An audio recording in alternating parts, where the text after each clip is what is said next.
Hello everybody, this is Benjamin Bloom. Welcome to my match experience for Ipswich Town versus QPR. So it's Boxing Day, which is a strange kind of football day. It's kind of bit of a tradition really, but still, I don't know, you wonder how much the players actually like it and how kind of ready they are. Do you know what I mean? I think often on Boxing Day it throws up a few just strange results because it's a bit of a strange atmosphere, strange situation, probably high attendance and not much preparation. So in theory anything can happen, a bit like the last day of the season when school's out, but in practice, Ipswich playing QPR, I'm hoping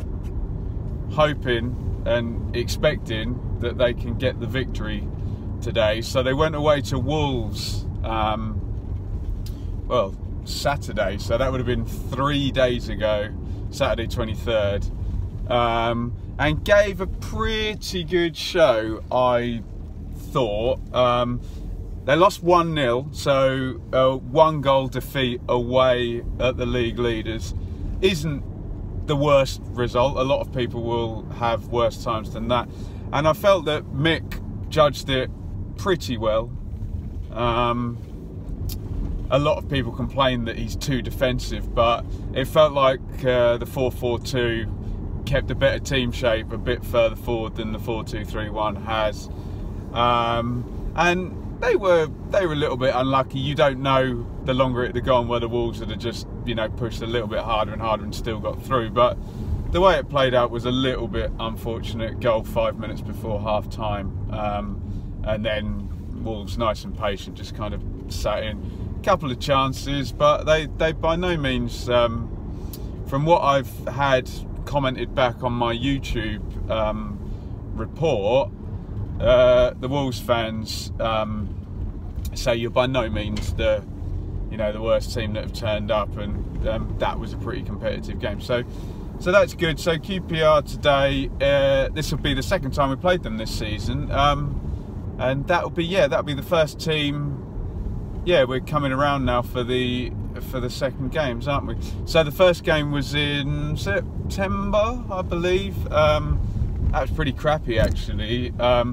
We'd been in a good moment at the start of the season with all those wins. Came back after the international break, it must have been, and it was a 2-1 defeat. And they didn't outplay us, but they really got after us, really outran us and outcompeted, which Mick wasn't too happy about. I remember Mackie being a bit of a nuisance up front, and Polish fella whose name I can't remember as well.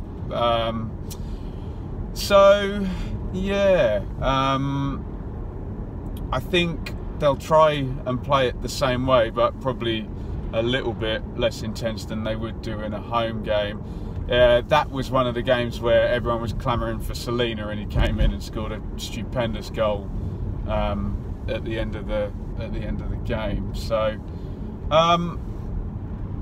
I think they should have too much for them now. You know, it's not September anymore. There's there's plenty Mick has learned, and the team has settled quite a lot. Skews and Knudsen were missing. It's nearly 1:15 now, so I don't know what the team's going to be. Hopefully one or two of them will be back. I was a bit down on Kenlock. I felt not that he was bad, but his inexperience was taken advantage of in the Wolves game. I think they kind of singled him out, and so it would be nice to see Knudsen back. I actually thought Brew and Connolly did well, but McCarthy said in the press conference, you know, it's tough for Brew to play 2 consecutive games. So maybe Skew's coming back is more important. He always kind of glues the team together a bit better. Anyway, so I've been up in Norwich with the family. I'm a bit of a zombie because it's just weird. I don't live that sedentary life where you just laze around and do nothing, and I've done that yesterday, so it's kind of nice to be out and about. Must admit, Ipswich looks like a bit of a ghost town. Wow. The train's not run on Boxing Day. The station ahead of me is just completely empty. Never seen it look like that. Wow. Okay, I'm going to cope with the weirdness of no cars around and try and get some food, and I guess I will return when I know what the teams are. So, I'm here in the car park outside Portman Road. Annoyingly, I got here early. I walked up to go to Marks and Spencer's to quickly get some food. Why on earth isn't Marks and Spencer's open on Boxing Day? Marks and Spencer's shut on Boxing Day. How much money are they going to lose from that? So I took a little wander around, thought, well, I'll try and get something hot. I'll quickly sit down. Pizza Express, empty, quick Pizza Express, margarita with some mushrooms on top. But while I was eating my pizza, the team was announced, and quite the exciting team, actually. So instead of banking on his first teamers to win this game, Mick is trying to use his squad, which, if it works, will be brilliant, and if it doesn't, he's going to get demolished. But there's obviously no point in having a squad unless you're going to use it. We would have thought that he would identify, right, this is the one for 3 points, Derby will be harder, but he thinks this team, with 5 changes that he's selected, is going to be good enough to do the business. So Bart in goal. Iorfa comes in for Spence at right back. That must be him having a rest. Chambers and Webster, they're untouched. Knudson's back, which is good news. Thought we missed him. Connolly keeps his place in front of the back 4. And next to him is Ted Bishop. So for the first time in forever, I think, did he start against Rotherham last year? Certainly came on against Rotherham. And but so for the first time in forever, Bishop starts, which is great because it could be his relaunch, his reappearance. Hopefully it goes well for him. McGoldrick is back with Waghorn and Sears. So Ward gets a rest, Selina gets a rest with Garner up front. So I really like the look of that team, and it's going to tell a lot of people whether the squad players are good enough. Nice for Sears to get a start, nice for Bishop to get a start, nice for McGoldrick to be back. QPR team, the danger men that beat us in September are all there. Luongo, Scowen and Freeman played very well in the midfield. Vosilek was the name of the Polish winger, but I think he gets stuffed out at wing back, so hopefully he'll be far away from the goal. And Silla has played well both times. I've seen him, he scored, I think, 2 games ago when last I saw him. So anyway, it's 2:36. I'm going to put on an extra layer and get in the ground. I'm looking forward to this. All-out attack, yes,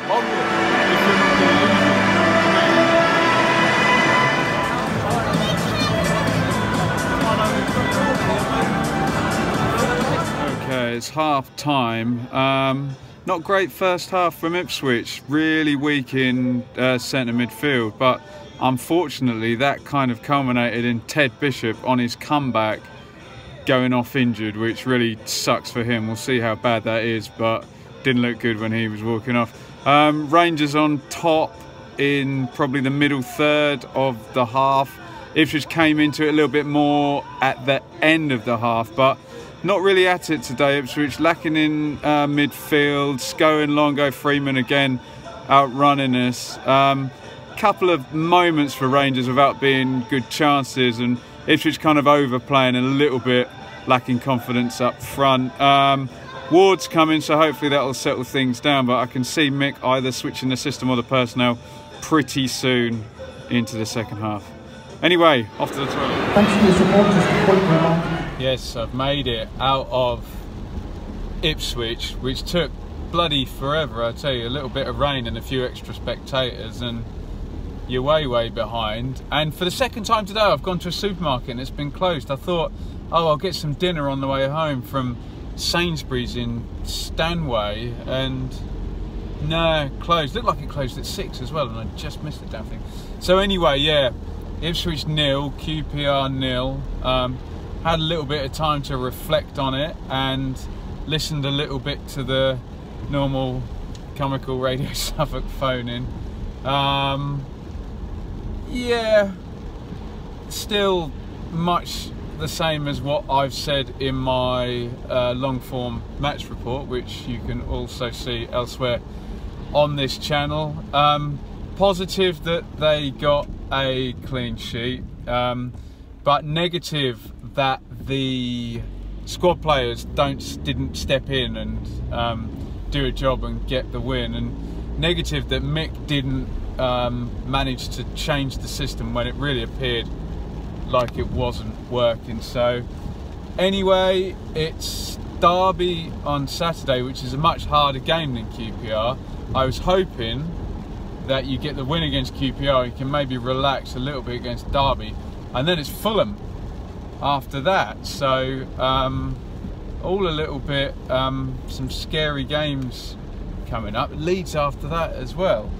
So, I mean, the games start to space out a bit then at least, but still difficult opponents for Ipswich. So yeah, a bit of pressure on the Derby game now, especially given Fulham have demolished us the last few times they've played us.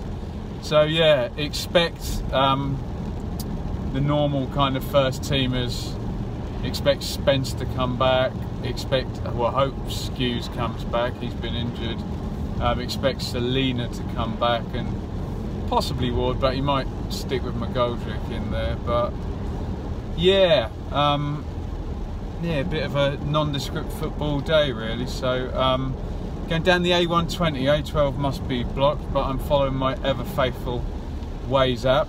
So onward, back at last, pouring with rain. At least Tesco Express was open, so I managed to actually get some din-dins.